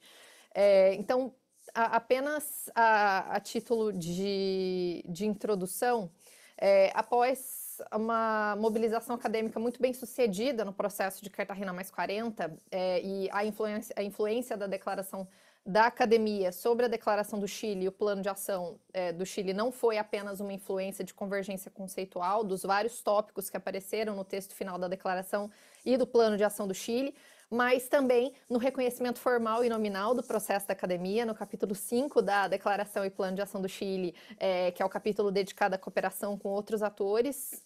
A declaração da academia ela é explicitamente citada como uma das principais contribuições acadêmicas que informaram o processo, e essa menção formal confirma o papel da academia não apenas como observadora, mas como co-participante na construção da agenda regional, principalmente a importância para a gente dessa academia situada no sul global. E agora uma nova iniciativa foi lançada para contribuir com uma agenda global urgente, diante das 3 últimas salas que nós tivemos aqui hoje, a interseção entre mudanças climáticas e mobilidade humana. Então, antecipando a 30ª Conferência das Partes da Convenção Quadro das Nações Unidas sobre Mudanças Climáticas, que vai acontecer em Belém do Pará, agora em 2025, foi concebida essa declaração sobre proteção integral a pessoas deslocadas ambientais e pessoas refugiadas e outras pessoas migrantes impactadas por questões ambientais e climáticas. E essa declaração ela se apoia no legado de contribuições acadêmicas anteriores, como a declaração da academia no marco de Cartagena mais 30 e Cartagena mais 40, ao mesmo tempo em que aborda uma realidade distinta, que é o fenômeno crescente dos deslocamentos desencadeados ou agravados pelas mudanças climáticas, a degradação ambiental e os desastres provocados ou não pela ação humana. Essa iniciativa ela foi proposta pela professora Liliana, através do Grupo de Pesquisa Direitos Humanos e Vulnerabilidades, da Unisantos, com o apoio institucional da RESAMA, Rede Sul-Americana para Migrações Ambientais, e de professoras especialistas na área vinculadas a instituições com cátedra Sérgio Vieira de Mello, que são a professora Andréa Pacheco Pacífico, da Universidade Estadual da Paraíba, a professora Carolina Claro, da UNB, e a professora Patrícia, que está aqui com a gente hoje, da Universidade de Passo Fundo. Então, na esteira do processo de Cartagena mais 40, né, como é que aconteceu mais ou menos o nosso processo, né? Então, o chamado à participação, ele foi lançado no dia 6 de fevereiro de 2025, convidando pesquisadoras e pesquisadores comprometidos com os direitos humanos e também com as questões climáticas a integrar esse esforço coletivo de redação. Em poucos dias foi constituído um grupo de trabalho composto por especialistas de várias instituições e formações em todo o Brasil. O grupo adotou uma metodologia colaborativa com divisão de tarefas, que incluiu tanto a elaboração do preâmbulo, da formulação das recomendações, revisões de texto e agora, né, a partir de junho, a coordenação de consultas públicas também. A primeira reunião do grupo aconteceu no dia 21 de fevereiro de 2025, contando com a participação de Catarina Oliveira Osório Barroso, a Débora Greiser, a Érica Pires Ramos, eu, Gabriela Mesanotti, a Jade Tomás Veloso, a Luciana Diniz, a Marília Papaléu Gagliardi, Ricardo Félix e a Samanta Ramos Paixão de Oliveira. Nessa ocasião, foram definidos os eixos de trabalho, então o preâmbulo ficaria sob a responsabilidade da Samanta, do Ricardo e da Jade, e as recomendações com a Catarina, a Marília e a Luciana. Eu e a Débora ficamos responsáveis pela revisão dos documentos que já existiam, documentos da academia, que já abordavam o assunto, e a revisão dos primeiros textos que nós elaboramos foi realizada pela Érica Pires Ramos e pela professora Liliana. Então, o processo ele se estrutura em várias etapas.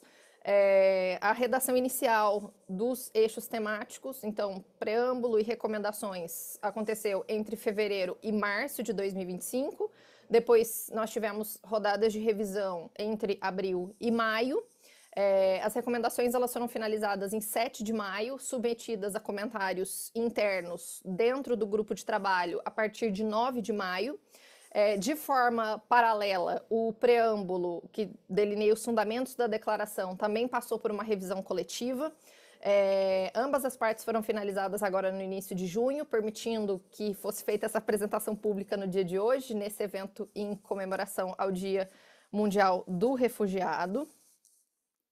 E assim como no processo de Cartagena mais 40, a declaração da academia no marco da COP30 ela foi concebida para refletir o conhecimento baseado em evidências e o compromisso com a dignidade humana nos mecanismos de interferência na elaboração de documentos normativos por parte do meio acadêmico. Então, a declaração ela se fundamenta na noção de proteção integral, que é amplamente defendida pela professora Liliana, e a definição que é utilizada na declaração é a da professora Liliana com a professora Silvia Menicucci de Oliveira, que é a ideia de articular os direitos humanos inerentes a todas as pessoas com os direitos derivados de status migratórios, como aqueles reconhecidos a pessoas refugiadas, a pessoas apátridas, pessoas migrantes, quando aplicável a cada caso, e a declaração também reconhece, em razão da proteção integral, que todas as pessoas deslocadas ambientais ou climáticas e aquelas afetadas por questões, as pessoas migrantes afetadas por questões ambientais,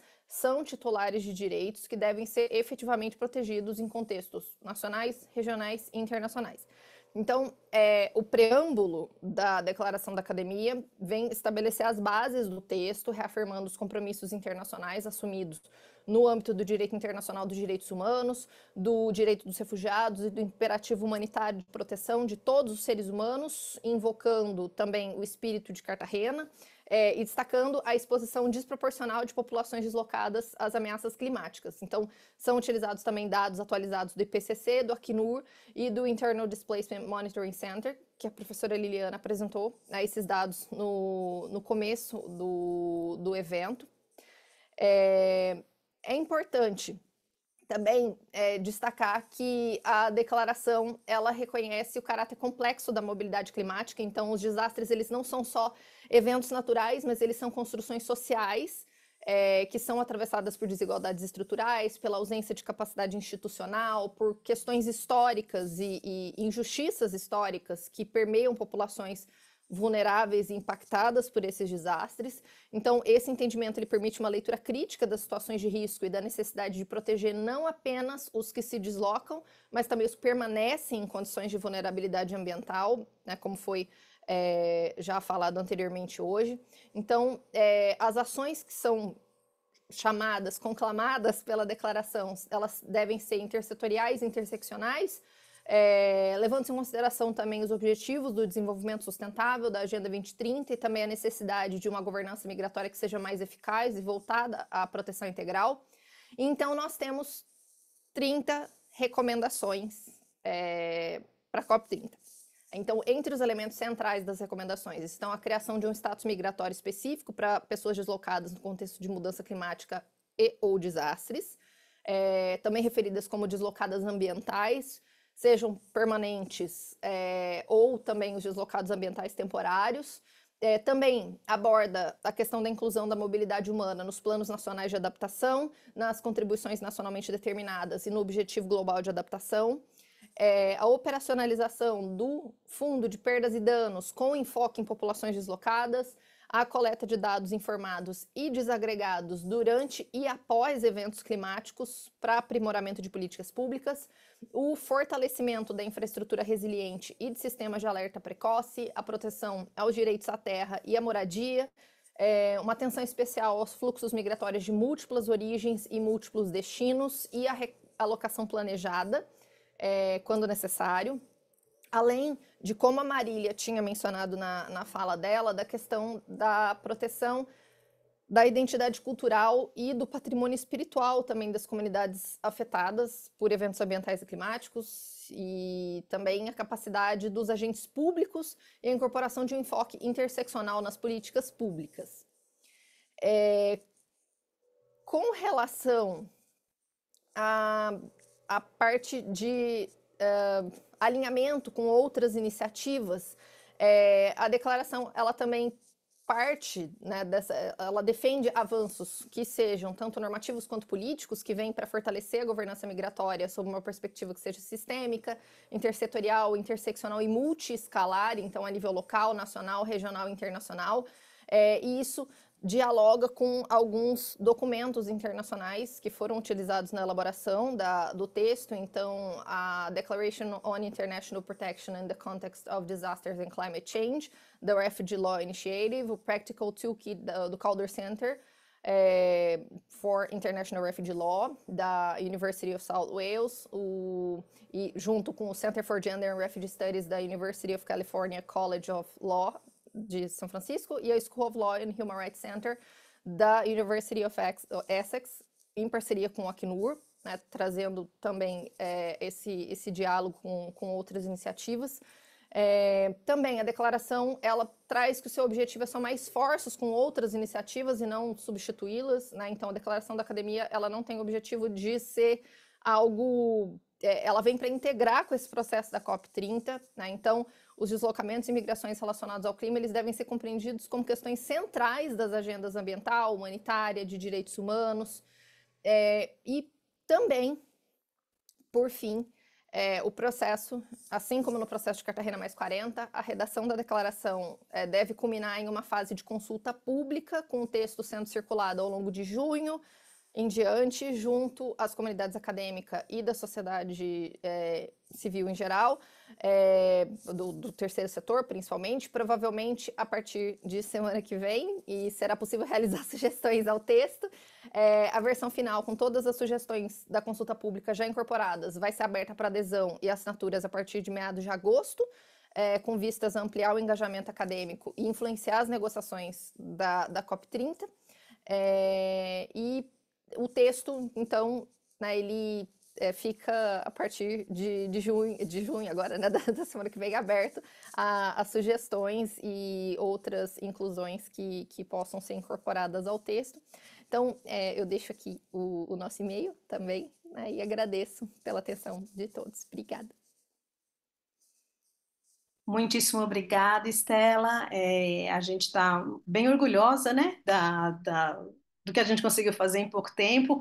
Começamos ali em fevereiro, mas há muitas mãos conseguimos avançar nessa perspectiva de um texto da academia para fortalecer, né, para somar, como eu falei, as vozes a esses outros atores que já estão ali trazendo essa perspectiva, como a Silvia colocou, de manter o tema na pauta, para que ele seja, né, primeiro seja reconhecida essa aproximação entre mobilidade e meio ambiente, direitos humanos, e para que se desenvolvam esforços nesse sentido. Agora que todas as palestrantes, eu ia falar todas nós, todas as palestrantes já apresentaram as suas falas, eu ia pedir para que, se alguém tiver do público, né, alguém tiver alguma pergunta, que mande aqui no chat para a gente tentar organizar, principalmente em função do tempo. E enquanto isso, eu vou dar alguns minutinhos, se alguém quiser colocar alguma pergunta. Queria só então destacar e resumir um pouco o que a gente viu até aqui. A gente viu que essa interseção, essa proximidade, ou essa interconexão entre meio ambiente, direitos humanos e mobilidade ou deslocamentos é algo que é inegável e que os dados vão trazendo cada vez mais essa perspectiva de necessidade de avanço da proteção, de necessidade de que seja pautado como um tema em si e que tenha uma perspectiva tanto acho que naquele triplo nexo que a gente fala, né, em questões de paz, desenvolvimento e humanitarismo, para que a gente possa avançar nessa perspectiva. Existem vários desafios, desde a complexidade dos deslocamentos, seja interno, internacional, temporário, permanente, por mudança climática, por desastre, as questões interseccionais envolvidas em cada uma dessas perspectivas, e existem desafios que precisam ser pensados a partir dos fóruns, né, de poder. Então, desafios normativos em termos de reconhecimento, de criação de status de proteção específico e de direitos que tratam e enfrentem as necessidades e peculiaridades de proteção que são necessárias. A gente tem desafios em termos de políticas, inclusão em políticas já existentes, adaptação de políticas existentes e criação de novas políticas que possam garantir a proteção de toda essa gama de pessoas deslocadas por questões ambientais ou pessoas impactadas, que sejam refugiados, imigrantes também por questões ambientais.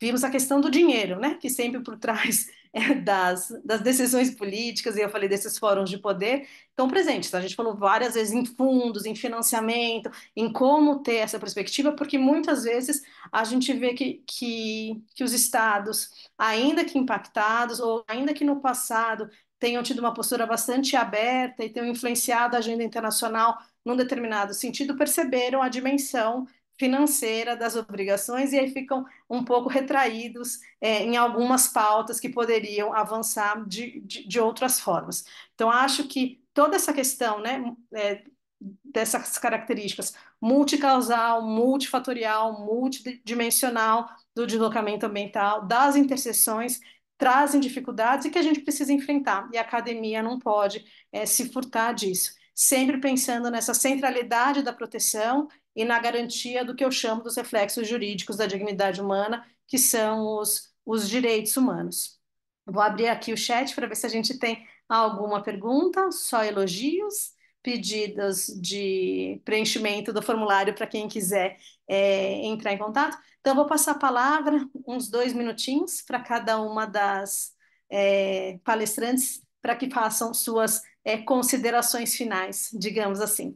E só queria também corrigir um erro, na verdade, uma omissão, que eu mencionei que a Marília e a Estela são parte do nosso grupo de trabalho da Declaração da Academia, e não mencionei a Patrícia. Não sei como a Patrícia não reclamou disso, assim, avidamente, porque ela foi uma das que mais contribuiu com toda essa parte da criação normativa da nossa declaração. Então, fica aqui a correção, a Patrícia foi convidada, né? Na verdade, Marília veio dessa parceria institucional com a Resama, a Estela por participar do grupo de pesquisa e a Patrícia foi convidada por ser especialista na temática.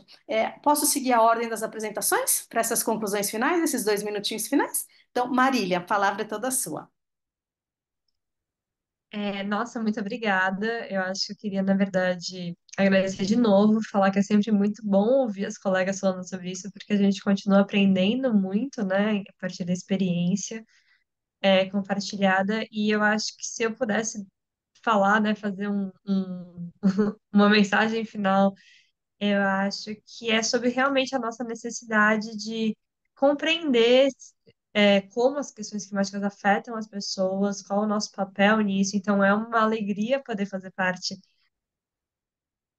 desse movimento junto da academia e também de participar desses espaços, porque eu acho que quanto mais a gente falar, mais a gente consegue engajar as pessoas e até fazer com que essa perspectiva da mobilidade vinculada à questão ambiental seja percebida, seja compreendida, e comece a ter a atenção que a gente pleiteia tanto, né? Porque eu acho que as exposições que foram feitas pela Patrícia e pela Silvia foram maravilhosas em demonstrar realmente como as pessoas são impactadas de maneiras diferentes e como a gente tem debatido isso de maneira muito cuidadosa, como a Estela também pontuou.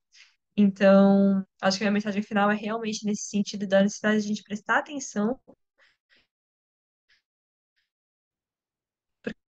porque já é uma realidade. Agora a gente só tem para ser bem breve. que eu já falei. Muito obrigada, Marília. Patrícia?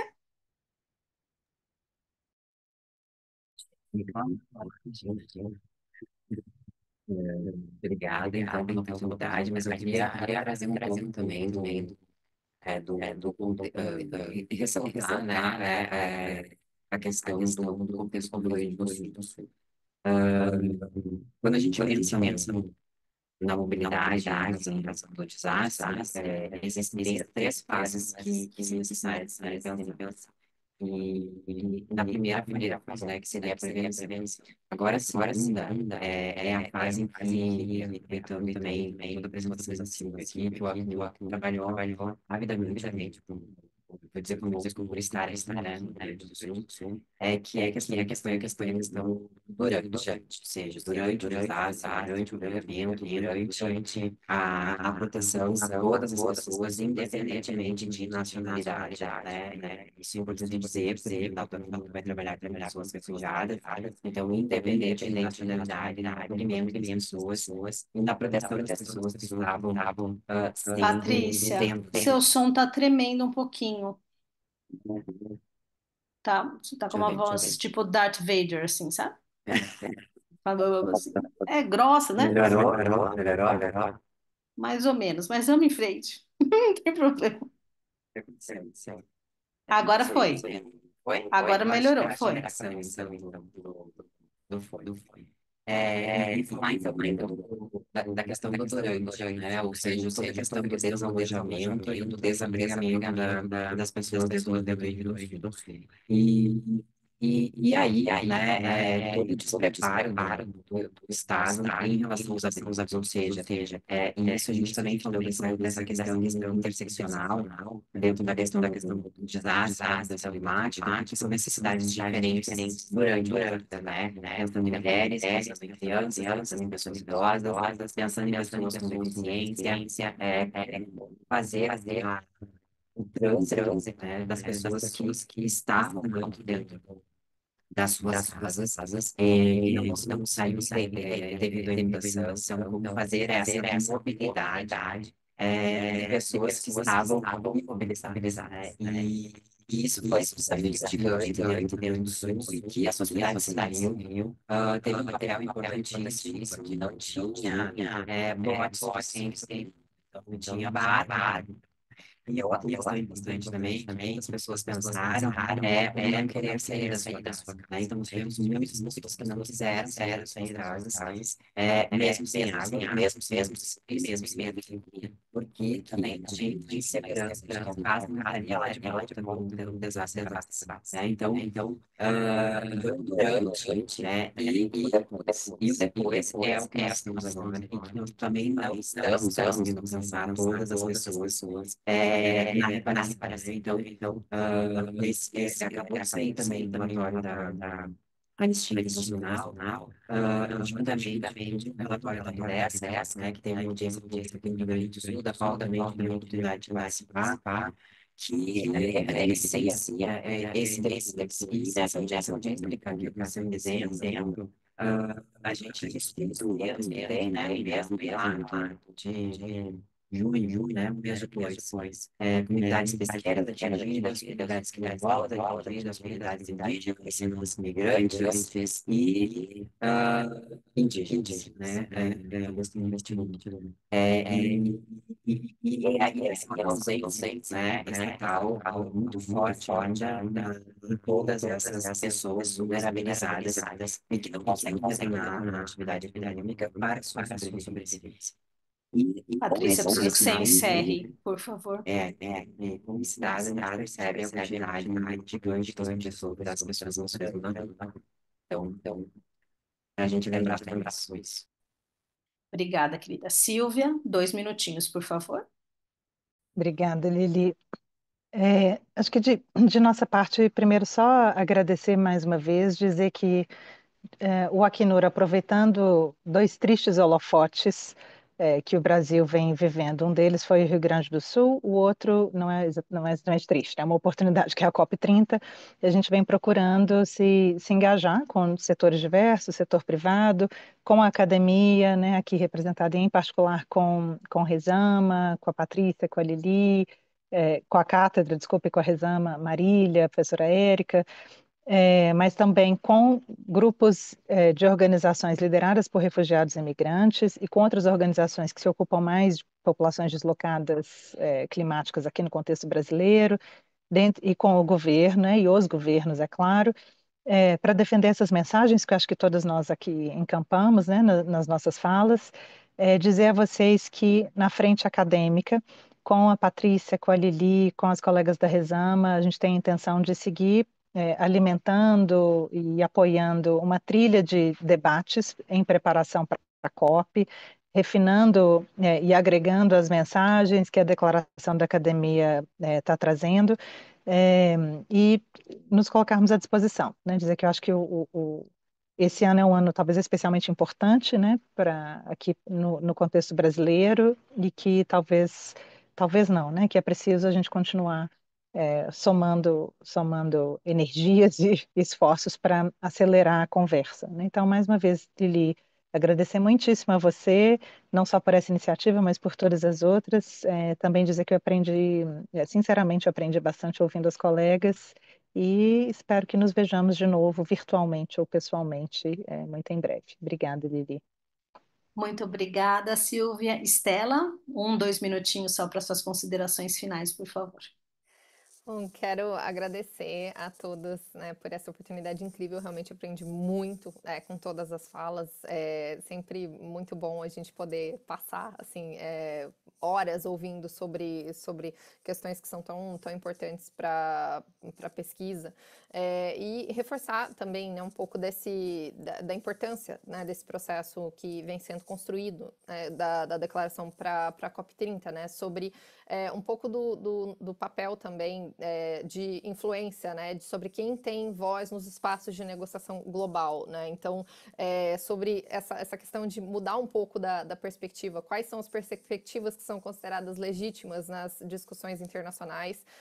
Então, eu acho que é bastante importante, né, essa presença de outras vozes, e como a professora Patrícia falou, né, de ser um processo praticamente, nós somos quase todas mulheres, e um processo do Sul global. Então, eu quero agradecer muito também a professora Liliana pela oportunidade de fazer parte desse processo. Obrigada.